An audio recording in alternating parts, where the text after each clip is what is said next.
Hello, everybody. Thank you so much for joining us today for our BU Alumni Career Webinar, Worth the Risk, Small Acts of Bravery to Grow Resilience. My name's Jeff Murphy. I'm a member of the Alumni Career Engagement Team in the BU Office of Alumni Relations.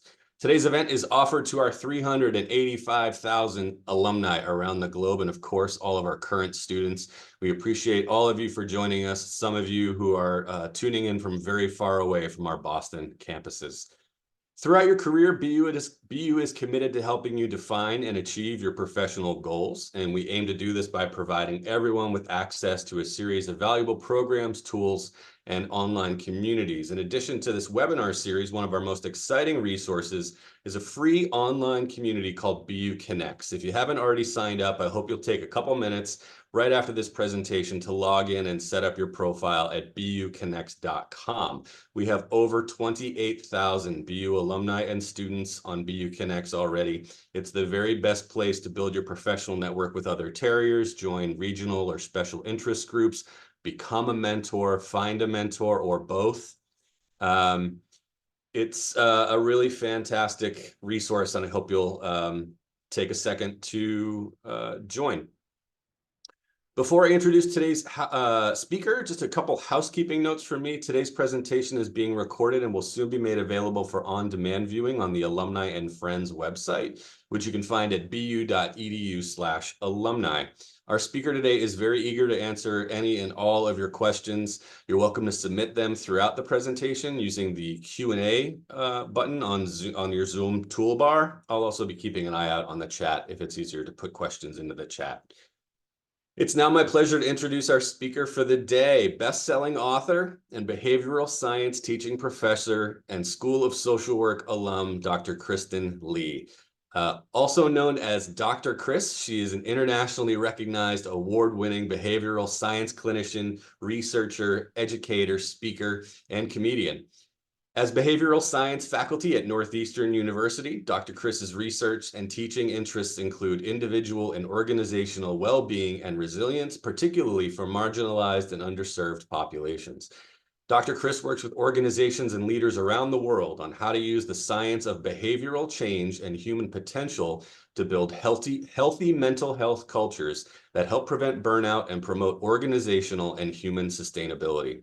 Dr. Chris is the author of Reset, Make the Most of Your Stress, the winner of the Next Generation Indie Book Awards Motivational Book of 2015, best-selling Mentalligence, A New Psychology of Thinking, Learn What It Takes to Be More Agile, Mindful, and Connected in Today's World. And the subject of a lot of what she's going to be talking about today, Worth the Risk, how to microdose bravery to grow resilience, connect more, and offer yourself to the world, a 2022 The Next Big Idea Book Club nominee and Nautilus Book Award Silver Medal winner. She's a regular contributor for Psychology Today and Thrive Global. Dr. Chris's work has also been featured on NPR, TED, Forbes, Fast Company, and CBS Radio. Dr. Chris, I'm so thankful that you've decided to share some of your work with our BU alumni and students today. I definitely want to turn the floor over to you. I know you've got a slide deck to share as part of your presentation if you want to go ahead and get that up, and then the floor is all yours. Fantastic. Jeff, thank you so much for this hearty and robust welcome to connect with the BU family, to this amazing community around the world. And I also would be remiss to not say a hearty thank you to each and every one of you who are taking the time to tune in now or that come back and watch the recording. Is there going to be a recording? Yes. So, just to come together and think strategically about the kinds of risks worth taking that help nourish our resilience and help us to grow courage in what's being called the age of anxiety. So it's hard for me, just to reflect here for a minute to believe that it was back in 2000 that I earned my MSW from BU. So much in the world has transpired. And I think, of course, during trying times, it's often easy to sort of default to an idea that, not much has changed in the realm of social change and progress. But I often reflect on my experience at BU and the level of conscientiousness and intentionality that was so formative for me, and thinking about, what helps sustain ourselves as we are working to be agents of change, as we're working to, optimize our talents and our gifts and our level of conscientiousness in the world. And obviously, there's a duality. We can look at the heartbreak of the world and the peril and know that there's much work to continue to do. And then we can also be heartened as we see, just like germs and fear and hate can spread, so does wisdom and the things we glean from educational community. So does integrity, wisdom, loving kindness. And I think that for me to have this chance to share, with all of you is so special because, I was the first in my family to have the opportunity to attend college. I remember getting my BU admissions letter and I was like officially elated. I was so happy to have access to learning. And, since that time, I've really had an amazing opportunity to serve people around the world who are looking to remain resilient in the face of adversity, who are looking to be part of the solution, not part of problems, and who really want to give their best self. And I think that what has occurred and what has transpired in the realm of the pandemic has been obviously very erosive. It has caused a lot of fear and insecurity.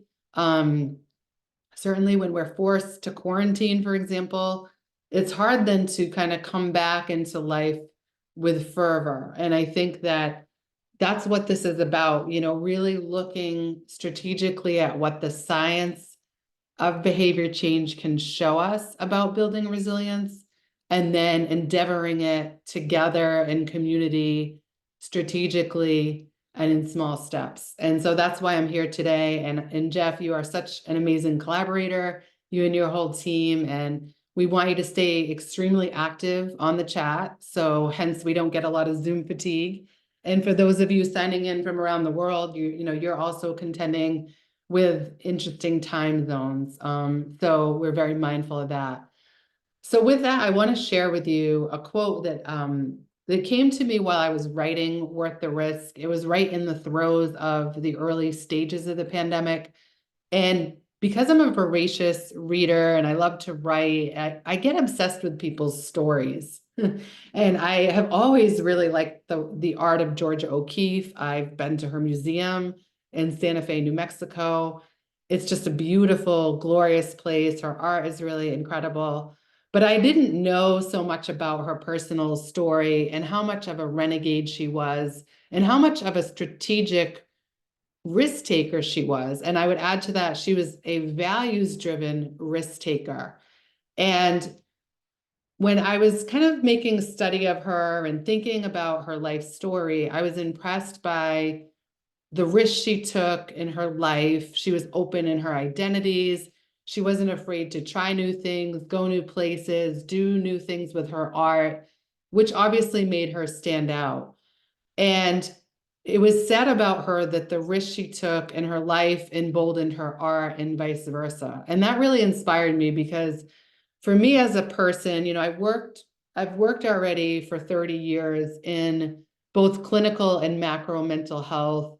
Right now I work in academia, but I've spent my life really trying to help people who are dealing with anxiety, perfectionism, burnout, overthinking, the perils of social ills. And I think all that within a cultures across the world, I think, propagate the idea that we have to show up and say everything's okay, even when it's not. And we want to present our best selves. And oftentimes there's enormous pressure to appear unafraid. And that's why I love this quote. She said this: "I've been absolutely terrified every moment of my life, but I've never let it stop me from doing a single thing I've wanted to do." And especially as an advocate for greater mental health awareness and access and reform, this just rings true because I think so many times those of us with lived experiences feel we have to kind of hide out. So today I want to share, amongst other risks that are worth taking, ways that we can learn to appreciate candor and acceptance of what I might call the duality of our human experience, which is just a way of saying the two sides to the story. That on one hand, we can feel accomplished and with it and on track. And then all in the same breath, on the other side, we could feel like, the other shoe is going to drop, or we're going to lose our cool, or, we're a hot mess inside. And I think particularly in a world where so much is being curated and we're all, kind of forced into this realm of having a brand and showing up very shiny and polished, we don't often realize that this quote is the story of our shared humanity. And that's why I want to lead with this. And as I work with leaders around the world, I love to unpack this because there's a lot here for us to discover about ourselves and one another. So if we're going to think about strategic risk taking, we need to think about what the end game is. Like, it's not just betting it all at the Bellagio or jumping unabashedly out of a plane. Risk sometimes has an interesting rap or a bad rap. But we need to connect the dots with resilience. So my first sort of rhetorical question, just a defining question for us today, is how do you define resilience? And I want you to think about that. And feel free, if you want to pop ideas in the chat, we want you to engage with us. We want to stay very active with you. But think about how it's been pitched to you. And then we're going to unpack that today. And then beyond that, we're going to think about, well, what drives resilience, in this moment in time with all the factors that are, what drives it and what helps optimize well-being. And then we're going to think about, well, can resilience be cultivated? Is it even a thing in this age of anxiety?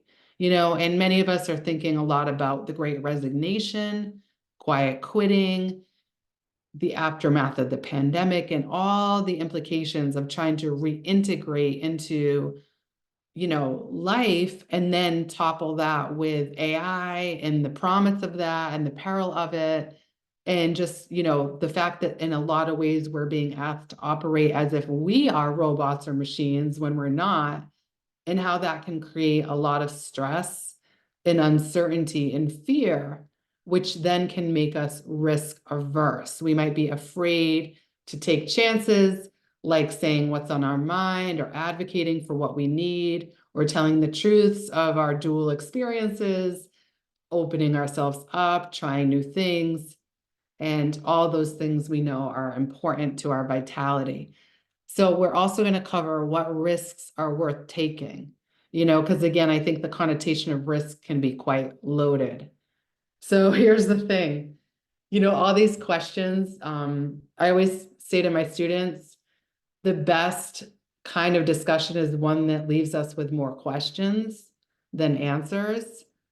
And what's interesting, if you really delve into modern brain science, change theories, a lot of it is like very logical and simple. A lot of answers like, sometimes maintaining well-being is like just improving our sleep a bit and getting off our phone a little bit and having a good laugh with a friend, or just tweaking and making some changes. And then we also know that we're all situated in a very fraught context that is what I like to call, and I call in the book, the cult of overachievement, in which many of us then deal with what I call underperformance dysmorphic disorder. UD, we could call it UDD. And it's not an official DSM diagnosis. It's just my quirky brain trying to name this phenomena of today that basically is saying by the time a child loses their first tooth, they should already know which top tier college they're going to. By the time they're in third grade, they should be reading 3 grade levels ahead.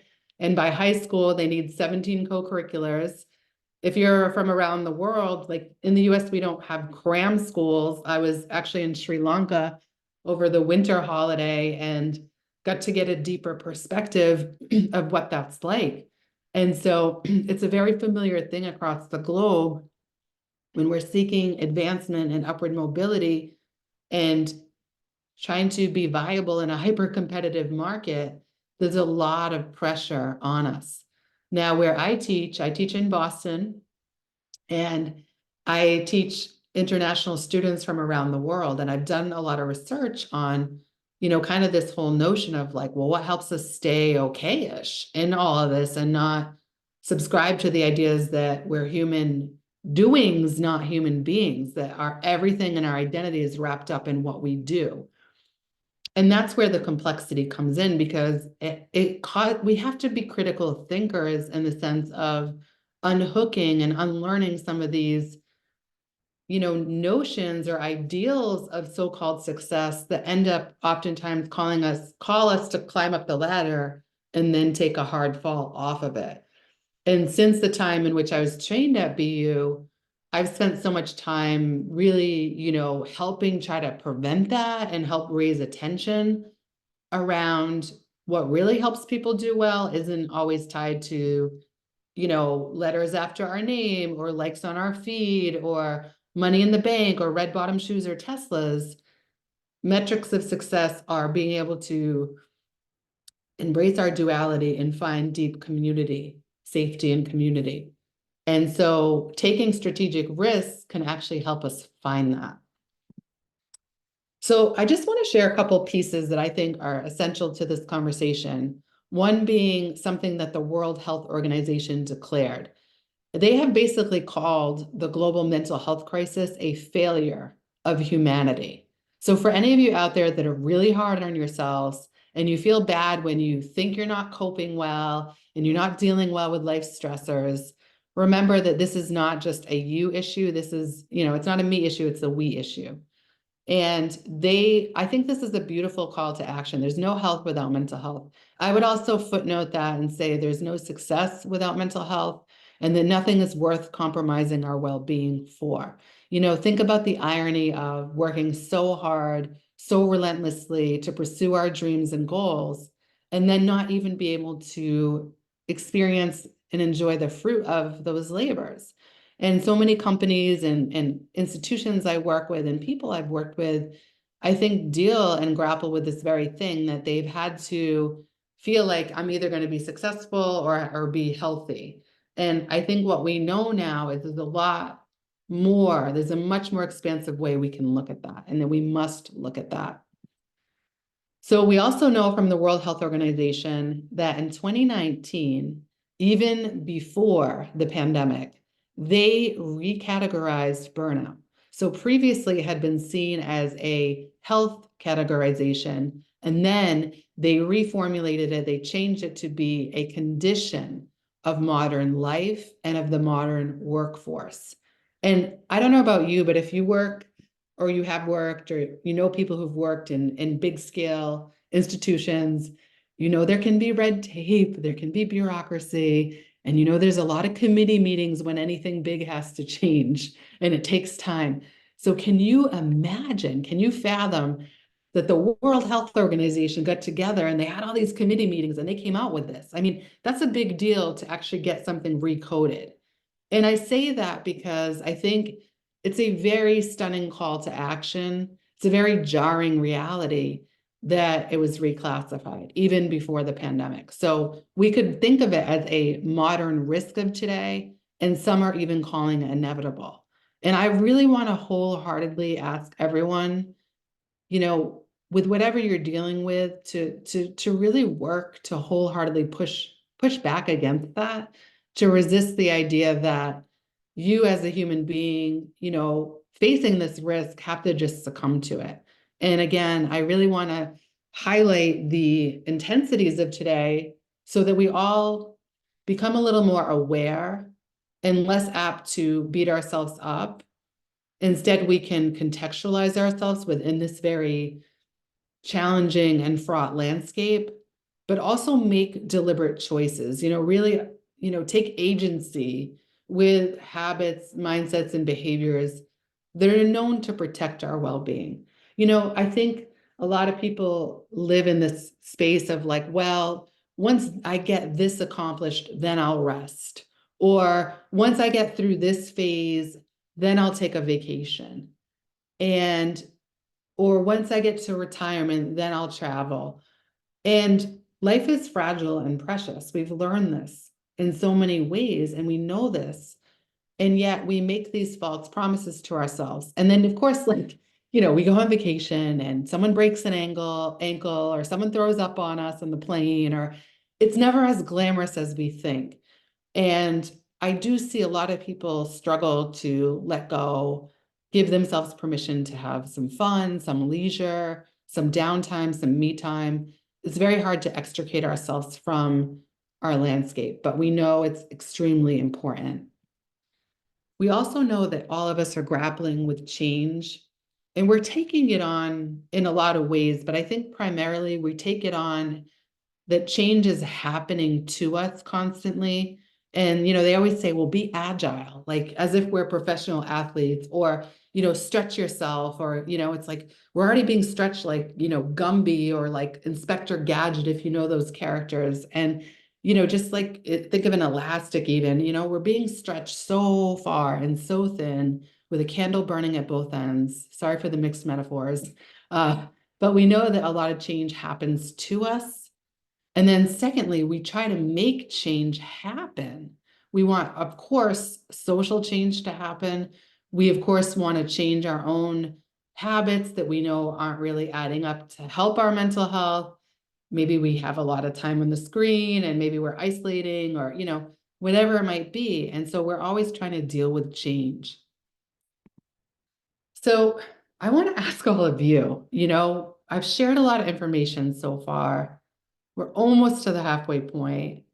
I'm curious, what best describes your need to be agile? And this could be at work, at home, maybe you're getting an advanced degree, but I'm going to read you the question. So basically, the question is, again, which best describes your need to be agile at work or home? So here's your first choice. And again, Jeff told you that I'm a performance artist. I'm a stand-up comedian, and I weave a lot of humor into things. So hopefully it resonates and it lands okay.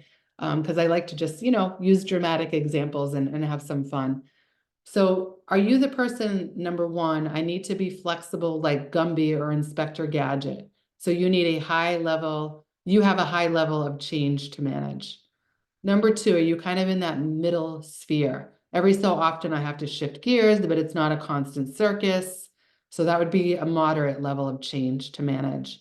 And then three, things are mostly status quo, and I have a minimal level of change to manage. So I thought it would be fun to poll you all, and feel free to color it in and write some comments in the chat as well. We're going to take a moment for you, get your pulse, have you stop for a minute and think about the pressure on you to adapt to change.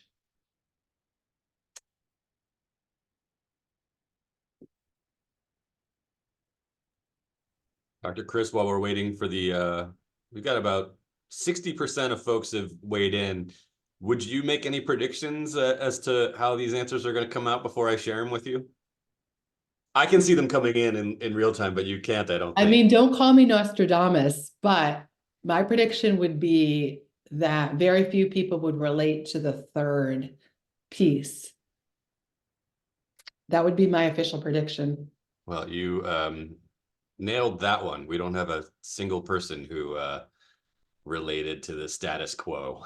Wow, that's very telling. Thank you all for your contributions. And this, what we know is some of the things that are most protective for our well-being and that help nourish our courage is knowing we're not the only ones. There's something about that phenomenon when we know we're not the only ones. So can you read off the results quick, Jeff? Because just percentage, it was 61% were kind of in that middle tier, and 39% in the like tier, as I Right. might call it informally.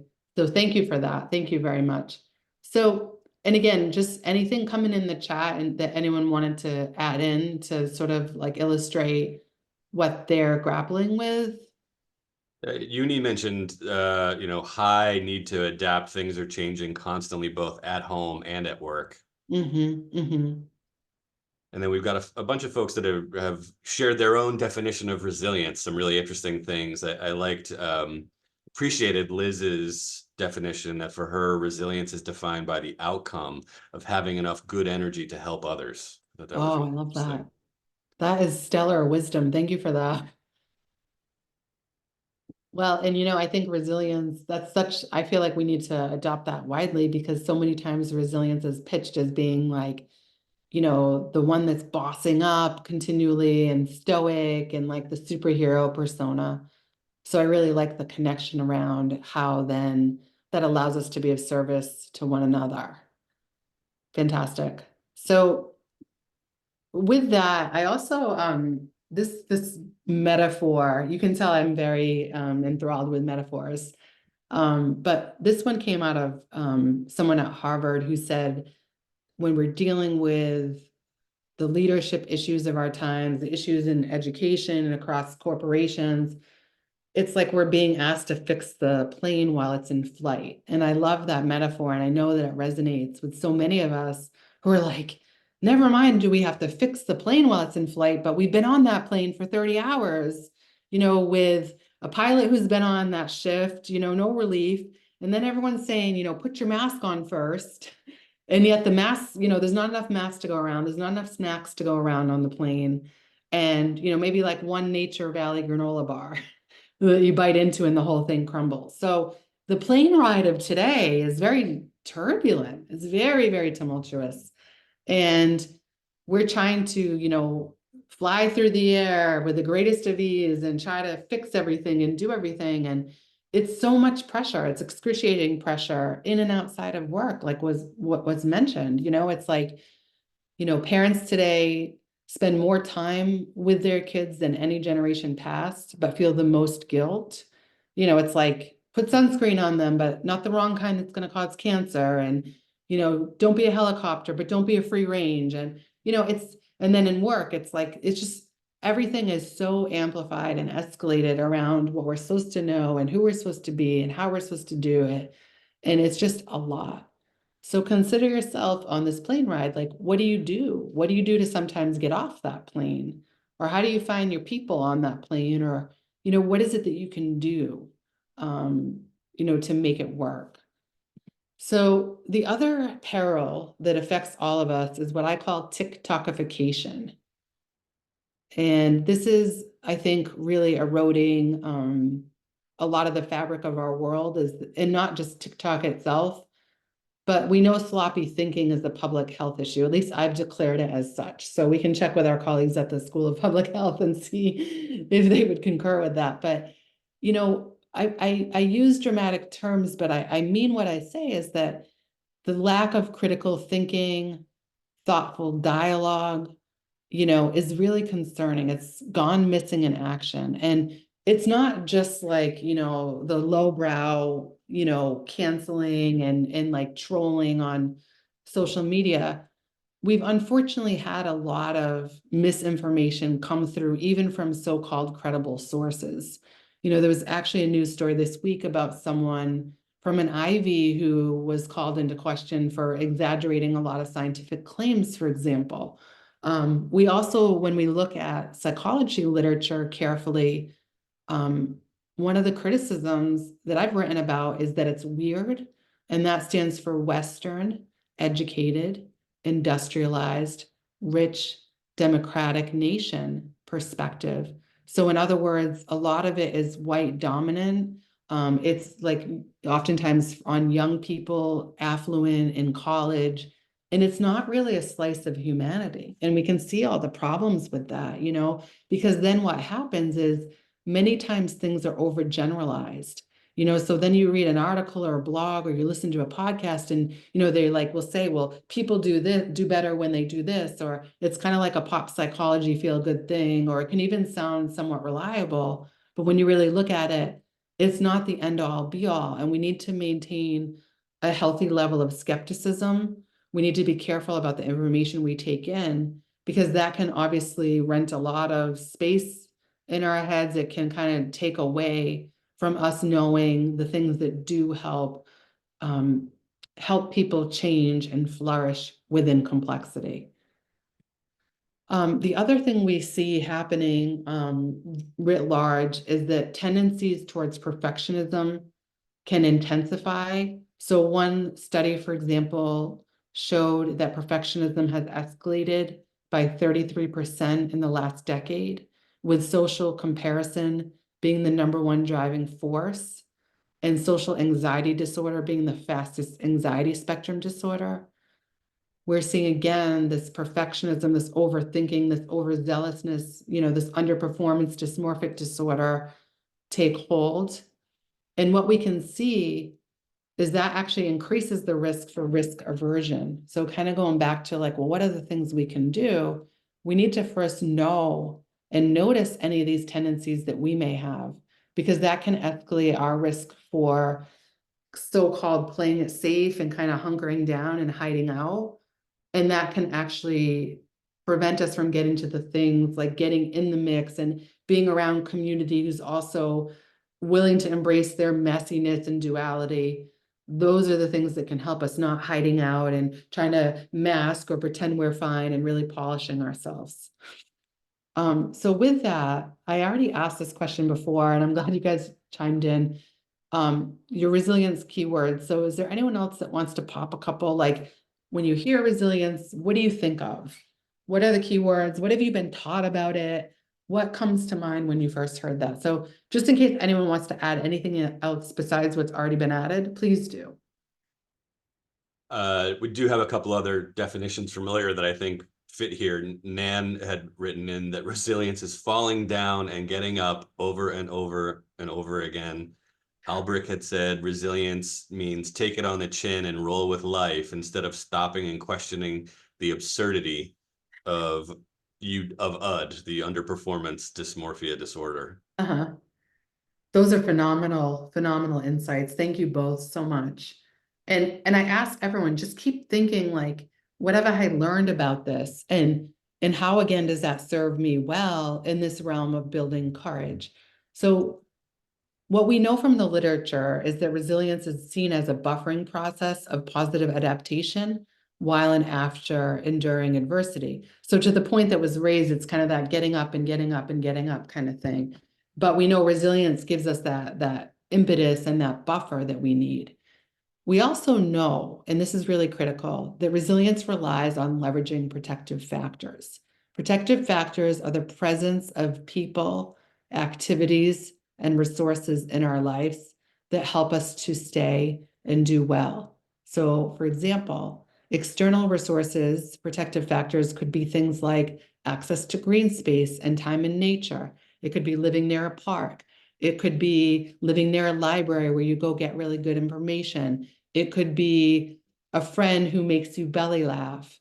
An internal protective factor could be a great sense of humor, strong analytical abilities, the ability to engage in activities like writing or art or other projects that allow you to get kind of out of that negative inner chatter and into other things. So resilience relies on harnessing these things and practicing with them. We also know that it's a mindset and their behaviors that we can endeavor. It's not something passive.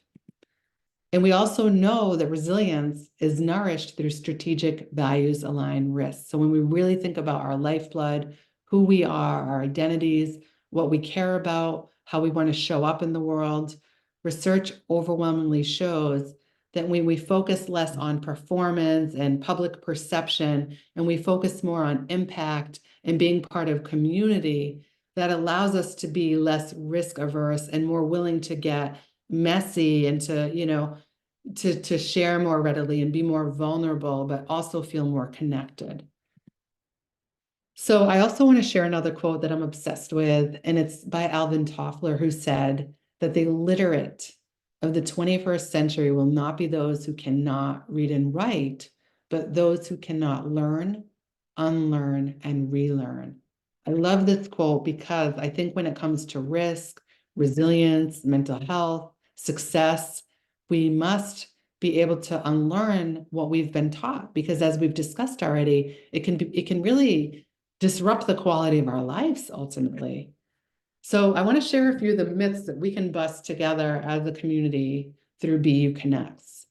The first myth is what I call antiperspirant and bootstraps theory 101.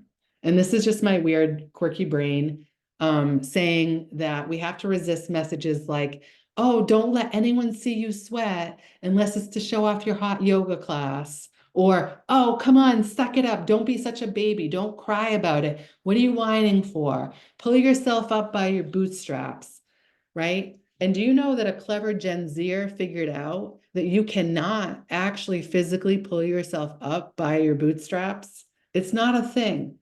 But this is the kind of mindsets for generations have handed off. What are you complaining about, you snowflake? I used to have to walk 3 miles in the snow, and now you have a heated car seat. And that kind of generational, like there's all kinds of stuff here to unpack on why we tell people just get up, stop whining, which, by the way, we know does nothing to advance our mental health and well-being. The shaming, the blaming, and the mean approaches. It just doesn't work. Now, another myth about building courage and resilience is that we need, when we're in the throes of fear, we think we need to kind of break out of it, like, very like auspiciously, right? And really what we know is that go tiny. Like, people say go big or stay home, right? And in Worth the Risk, I write about keg standing risk, like these big, big things, grandiosity. Well, grand scaled interventions and overhauls aren't always possible. How many of us have like fantasized about throwing our phone in the woods, and living in the woods for 6 months, or going on sabbatical, or like, just deleting our inbox, or like practicing yoga all day or meditating all day. And yet we may only have very thin pockets of time and resources that we can leverage. And we might not even need a massive overhaul as much as we think once we start chipping away and aligning our behavior to our values. So another big myth I hear all the time, people always ask me, oh, can people change? And they'll say, well, you can't teach an old dog new tricks. That's a saying I grew up with. You can't teach an old dog new tricks. It's kind of very, not very hopeful, right? And again, what we know is people can and they do change, but they need the right mindsets, habits, and behavior, and they need the right support. We need community to change. We can't go alone. And another big myth around just making sure we're focusing on well-being, we think that self-care is either superficial, it's selfish, it won't work, plus who has the time, which kind of goes back to what I was saying about grand interventions. I think the reason people are skeptical about self-care is that a lot of what's propagated on our feeds is like mani-pedi, chocolate lava cake, salt bath, treat yourself mindsets, hashtag just do you, live your best life, boss up, all that kind of stuff that isn't really getting at the heart of true change. And I think the other thing for anyone out there, if you're a caregiver, if you're a parent, if you're taking care of your aging family members, if you're a teacher, nurse, doctor, social worker, psychologist, if you care for other humans, if you're leading a team, a lot of times when we're in those categories, we feel selfish to take care of ourselves. I've talked to lots of parents with kids on the spectrum or with learning differences who feel guilty to take time for themselves. I talk to people who are in education and they feel bad because they don't want to let their students or their colleagues down, or people in healthcare who, if they don't show up, it's going to create havoc for their patients, or leaders who don't want to cry uncle and admit their own risk for burnout because they don't want to let their team members down. So a lot of us are locked into that mindset, and we hit that wall of guilt when we even entertain the possibility of taking care of ourselves too. And lately, I've been talking with a lot of my fellow social workers. I do a lot of trainings for NASW, for example. And there's actually an episode I have on there you might like on burnout. It ended up being like the most downloaded episode ever, which I think really speaks to the needs at hand and the suffering at hand. And I think that it's really hard to hook people in, like even if you're an activist, if you're working for social change, if you work in the political realm, public service, like any of these kinds of things, it's so hard to give ourselves permission and not feel selfish. Like we hit that wall. And I think one way for, again, anyone of social conscious, like of a social conscious mindset, if you think of it as a social justice issue that you're not taking care of yourself, maybe that could be the hook that gets you to do it. So hear me out. I know this might sound like a weird spin on it, but I think it could be effective. And I find a lot of my fellow social workers and educators resonate with it because it's like, oh yeah, like here I am advocating for more just and humane conditions. And we should revere, again, like teachers, people in the service of humanity should be revered, but oftentimes they're really disparaged and neglected and not esteemed. So if we think about that we're at a disproportionate risk for burnout, the people who are angels on this earth, doing sacred work, really trying to help, if they're the ones burning out the fastest, then that could be seen as a social justice issue. And I would say just work with that. It's just my own conceptual thing. But I've worked with a lot of folks, and I think that that's a blockage for also knowing we also deserve help. And again, time is of the essence. It's really hard. And I think we sometimes worry, well, it's not going to work. How are these little things? How is a 20-minute meditation going to help me? Or a walk in nature when like I'm dealing with so much, I'm up to my eyeballs in stress, or you wouldn't believe the pressure on my shoulders right now. And I would just say that just like stress has a cumulative effect and it can affect our burnout factor, so do the small acts that we take. Now, self-care could be seen as an act of courage. It's a way to nourish our courage and face our fears and get out there and optimize our talent and our contribution in the world. So I want to ask you this. We've covered a lot of ground, and soon we're going to go into a few strategies and then some more dialogue together. But I really want you to reflect on what helps you cope. What helps you cope and enact change? And it could be things like lifestyle medicine, which is just a fancy way of saying nutrition, exercise, time in nature, movement, time with friends and family. It could be creative activities like writing or comedy or art or woodworking, or it could be gardening, it could be journaling, it could be things like spirituality, like mindfulness, or your own spiritual practices. It could be learning, like podcast and like eating books up and learning and being part of sessions like this. But I want to know what helps you do that. And do we have a poll for this one? I can't remember if it's this one or the one coming up. Your next poll is about protective Okay. measures. All right. It's very similar to this one. So I'm going to move us to that one now. So but I'm going to give a couple of micro strategies. So one is the greatest risk we can take. I talk about this in my TEDx talk, the risk we must take. The biggest risk that can nourish us is crying uncle and asking for help. So crying uncle is just a way, it's like when we know when to say when we say help, I need help too. I can't just be of service to the world or just go like an Energizer bunny and expect to be well. So that's a risk that nourishes us when we get people that can hold the right space, they can listen, they can be empathic, and they can guide us. The next is leveraging our protective factor. So here's where we want to ask you how you go about that. So the poll is this. And so connecting it with what I just shared around coping with change and enacting change and the protective factors you have. So the question is, what protective factors do you regularly tap into? First choice, green space or nature. Second is a kind and funny friend. Third is strong analytical skills. 4 is therapy.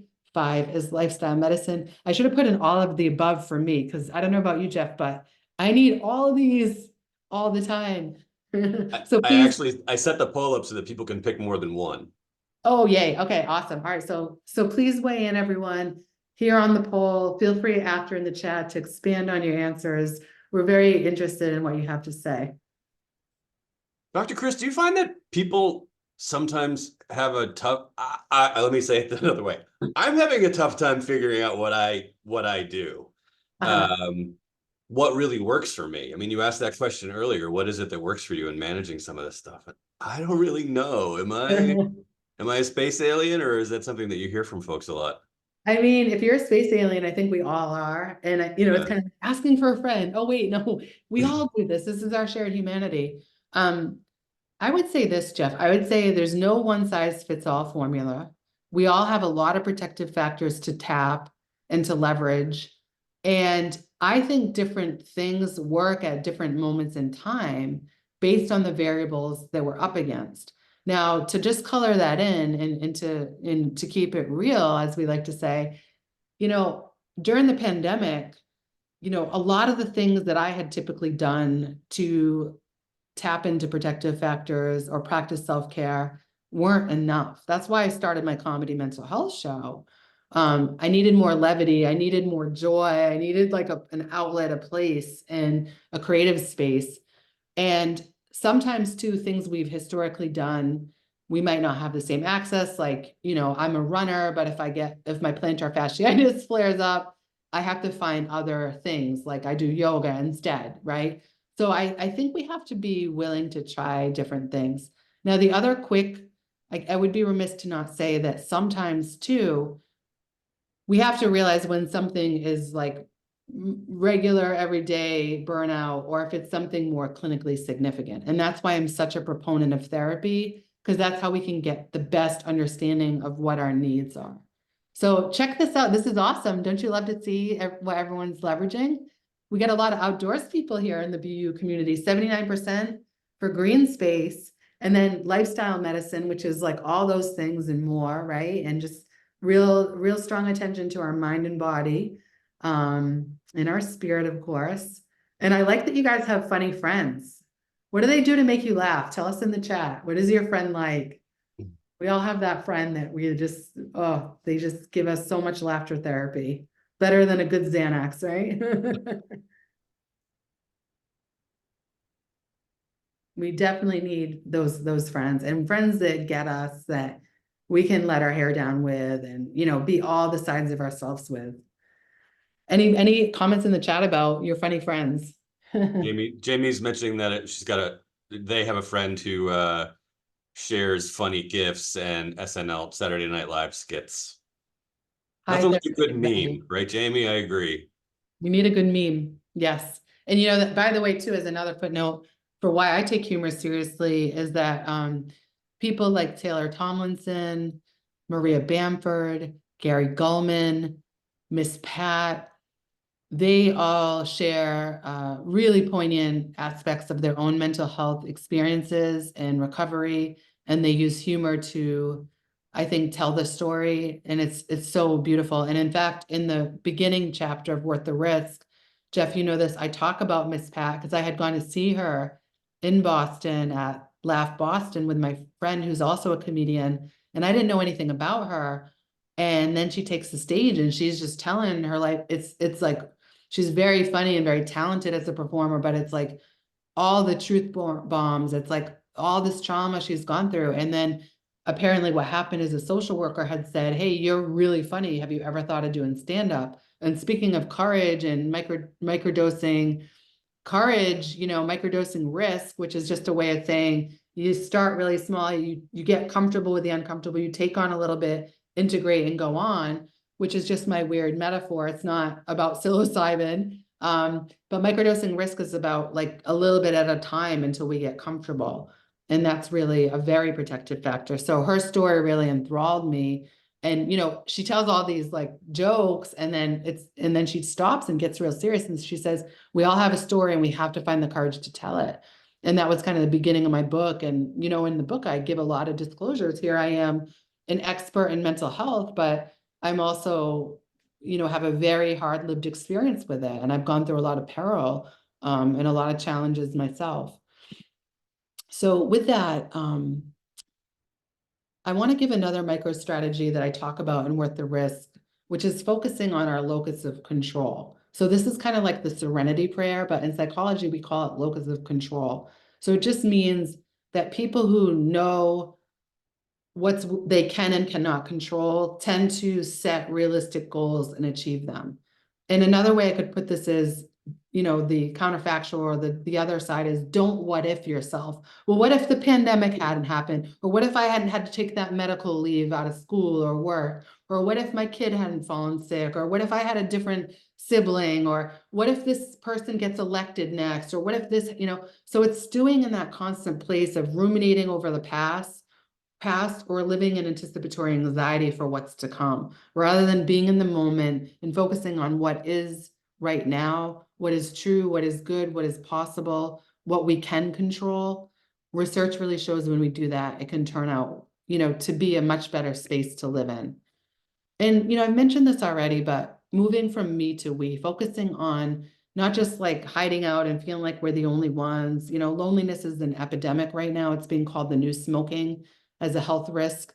And I don't think it's because we don't always have people around, but sometimes we feel severely misunderstood, especially if we're struggling with a lot of fear or anxiety behind the scenes. So moving from me to we is just knowing it's part of the human condition. It's not, a stigmatized thing. And we need to obviously ban the 1950s hangover. We have much more updated science. We understand about serotonin and cortisol levels, and we understand about brain plasticity, and we understand that change is within reach. And I want to just give you a couple last strategies to make change happen. So 3 quick things. One is called temptation bundling.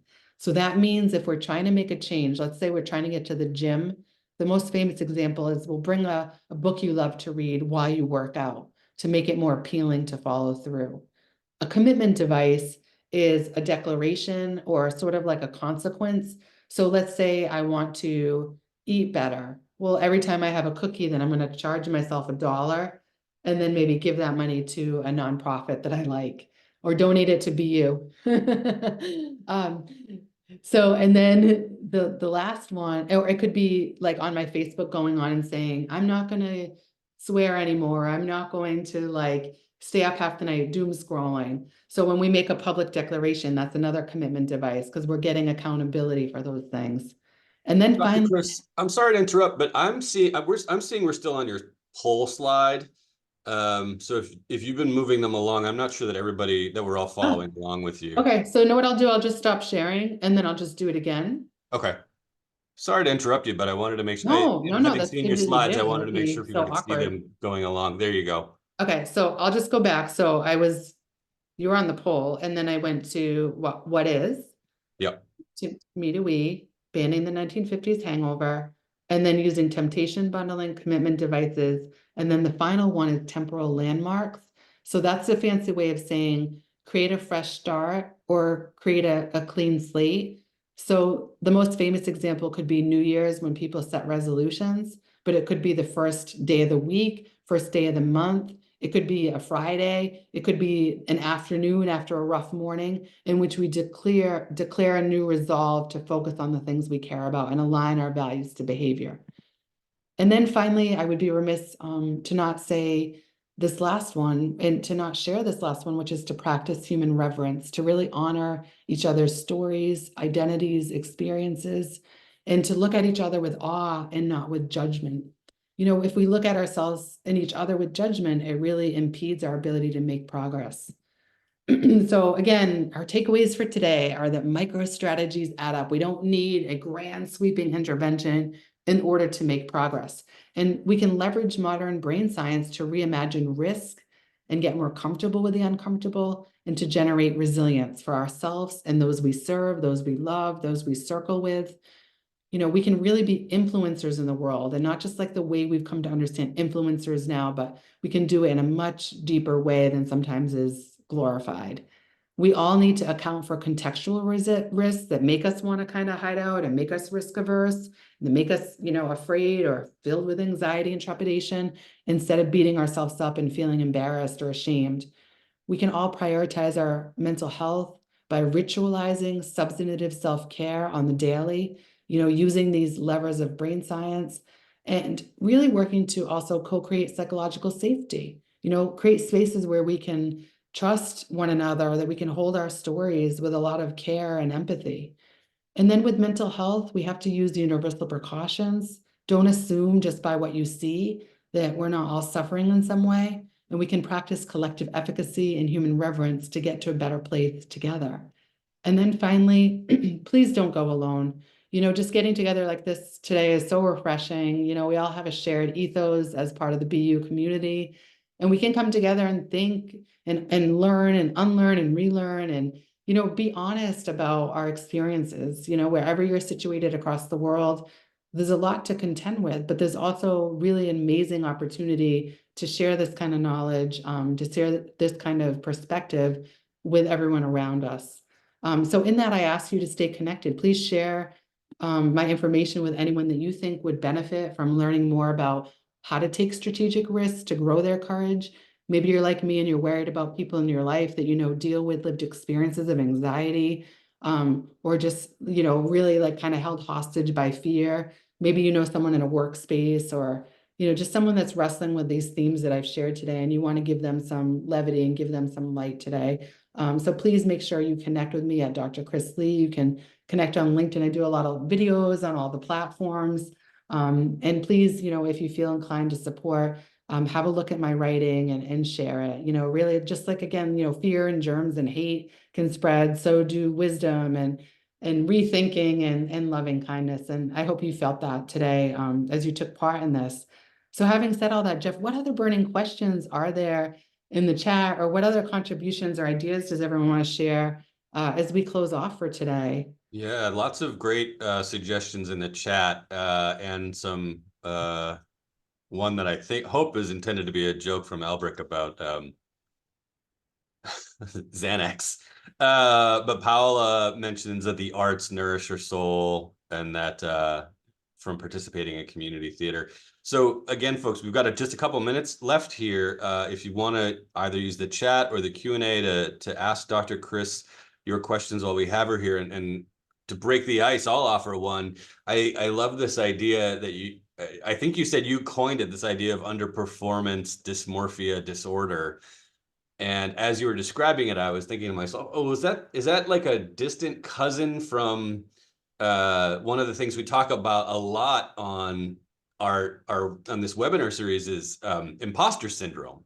Are they similar? Are they different? Big time. No, it's definitely, it's all the same ball of wax. Yeah, I wrote about it in Worth the Risk because, as I said, I serve so many students from around the world, and just people who, we know it disproportionately affects students of color, persons of color, LGBTQI communities. It affects women. It affects first gen students and professionals. So it's a major, major issue in this hyper competitive global context, particularly for the groups and identities that I've mentioned. So I think we have to stay very vigilant and watch out and call it out when it's happening, and really just say this is ridiculous. And two, in my TEDx talk, I talk about ASSEs. So I call it asinine, self-imposed, and societal expectations. That's my acronym, as any academic likes to give acronyms, right? And it's like, it's such, it's so tongue in cheek, but it's like, hello, like this, we can't all walk around like we're imposters and just pretend that it's just because we feel insecure. It's a much bigger issue. It's this cult of overachievement that produces this angst in all of us. And we have a choice to either say, okay, I'm just going to hustle and grind until I feel better, or I'm going to step back and look at this more carefully and more strategically. Dr. Chris, I know what an in-demand speaker you are. You're actually serving as the keynote for a conference that I'm going to be going to myself this summer. So you've just been so incredibly generous with your time, sharing this all with the community. I want to thank you so much for doing this today. Jeff, it's my sincere pleasure. BU has had such an incredible impact in my life as the first in my family to have the chance to go to college. And just everything that I learned and took on, it was so transformative. And for all of you, I hope that you will leverage these lessons and, the fact that you've had access to this community, that you can continue to do the amazing things you're doing. And again, I look forward to staying connected with all of you. And I wish each of you much joy, peace, and momentum. And don't hesitate to reach out if you, again, know someone individually that could benefit, or a company or a school or a higher ed institute that could benefit from my work. I would love to serve.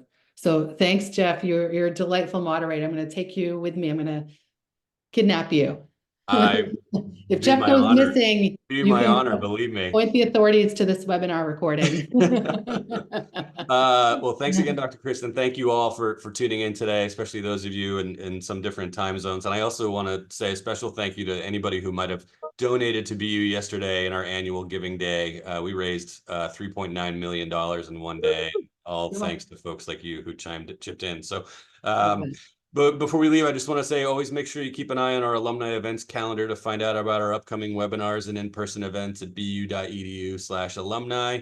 And I hope you'll check out, we also have an alumni career podcast you can find on YouTube or any place that you listen to podcasts. That's called Proud to BU, where alumni share interesting career advice and stories. Hope you all have a great day or a great evening, wherever you might be. And thank you again, Dr. Chris. Thank you so much. All best.